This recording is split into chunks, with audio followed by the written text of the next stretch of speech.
Sahabat setia Gowor yang dikasihi Tuhan, Shalom. Hari ini adalah Rabu 6 Desember 2023. Kita bersama-sama akan kembali merenungkan firman Tuhan yang diambil dari Injil Matius 15 ayat 29 sampai dengan 37.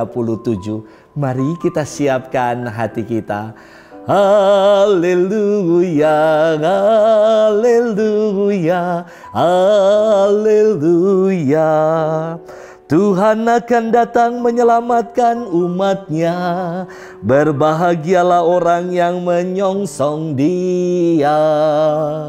Haleluya, haleluya, haleluya. Tuhan bersamamu dan bersama rohmu. Inilah Injil suci menurut Matius. Dimuliakanlah Tuhan.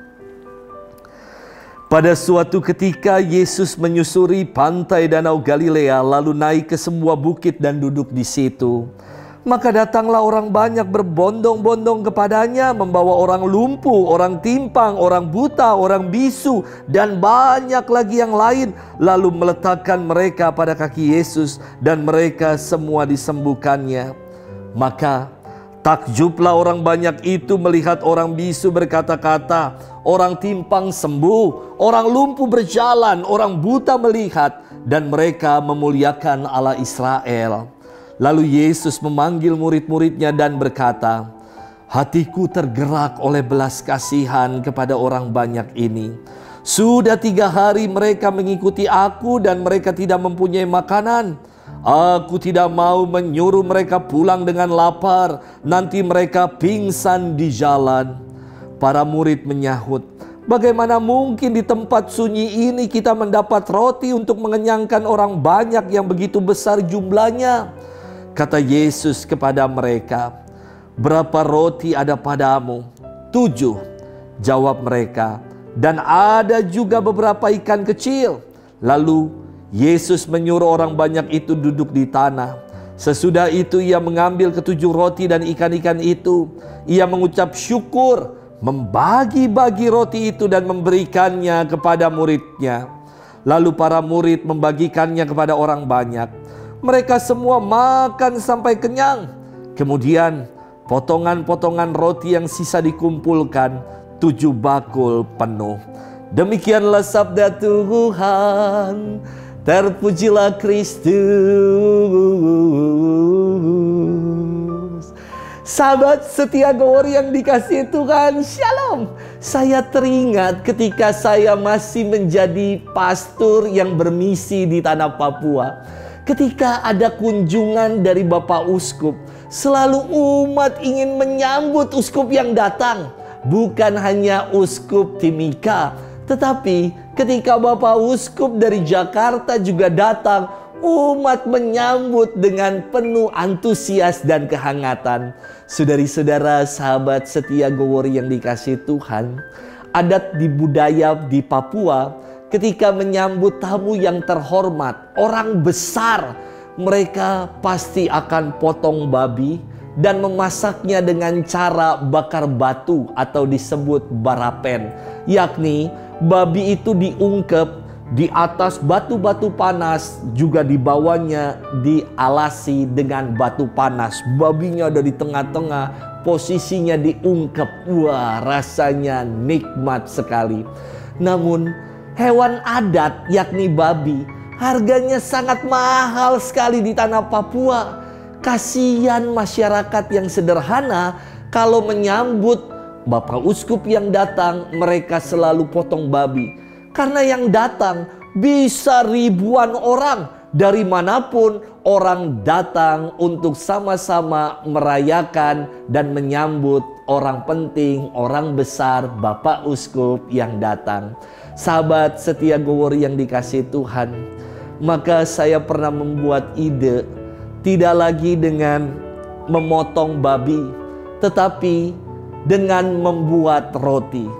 Saya ajari beberapa mama, saya bergaya seperti Master Chef. Wah, ambil tepung, wah, masukkan ke dalam ember, lalu kita uleni. banting-banting. Wah, pas bagian banting-banting, mama-mama semua semangat sekali. Sampai ketika sudah selesai diuleni dan adonan sudah kali, saya bilang, "Mama, sekarang tutup semua adonan." Lalu ada mama yang tiba-tiba berteriak, "Pater, mukjizat terjadi." Saya kaget, kenapa itu? Ternyata adonan yang tadinya kecil kini sudah mengembang dan mukjizat sungguh terjadi. Yang kedua berikutnya adalah adonan saya tampak masih putih, ya agak kecoklat-coklatan sedikit. Tetapi adonan yang mama-mama buat sudah mengembang dan warnanya langsung coklat. Mungkin karena kulitnya ikut luntur juga dalam adonan itu.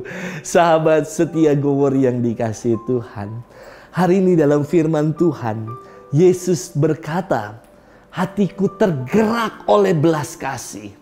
Hati Tuhan selalu berbelas kasih kepada kita. Hatinya senantiasa diarahkan kepada kita, orang-orang yang mau datang dan mengalami hadiratnya. Tadi kita mendengar dalam firman Tuhan hari ini, orang yang timpang, orang yang lumpuh, orang yang buta, semua orang yang sakit, orang yang tuli, mereka yang datang dan mengalami belas kasih Tuhan, mereka pulang sebagai pribadi-pribadi yang telah disembuhkan. Dan belas kasih Tuhan bukan hanya sekedar omong doang, saudara-saudari. Belas kasih Tuhan dinyatakan dengan perbuatan nyata, perbuatan kasih nyata. Ketika Yesus melihat banyak orang yang telah 3 hari berjalan mengikuti dirinya dan mereka kelaparan tidak punya makan, Yesus meminta kepada para muridnya, kamu harus memberi mereka makan. Walaupun dari yang kecil, mereka cuma punya 7 roti dan beberapa ikan kecil. Namun ketika orang punya keikhlasan, ketulusan untuk berbagi, Yesus berdoa atas 7 roti dan beberapa potong ikan, dan dibagikan kepada 4.000 orang, dan dikatakan mereka semua makan sampai dengan kenyang. Tidak ada yang sia-sia dengan berbagi. Dan bahkan Tuhan pun bukan hanya berbagi roti dunia yang habis dan selesai. Tuhan memberikan dirinya sebagai roti surgawi dalam Ekaristi. Maka ketika kita selalu merayakan Ekaristi, kita juga diajak untuk mengungkapkan syukur kita atas pengalaman dicintai oleh Tuhan dengan berbela rasa kepada sesama, dengan sikap peduli, dengan mau berbagi bagi yang lain. Jangan tunggu kaya dulu untuk mau memberi dan berbagi kepada Tuhan. Kita bisa berbagi hati, berbagi waktu, berbagi apapun yang kita bisa berbela rasa kepada yang lain. Semoga Tuhan yang senantiasa berbelas kasih kepada kita menggerakkan kita juga melalui aksi Natal nyata kita juga mau berbagi kasih dengan sesama di dalam kehidupan. Selamat bermenung dan Tuhan memberkati kita selalu. Dalam nama Bapa dan Putra dan Roh Kudus. Amin.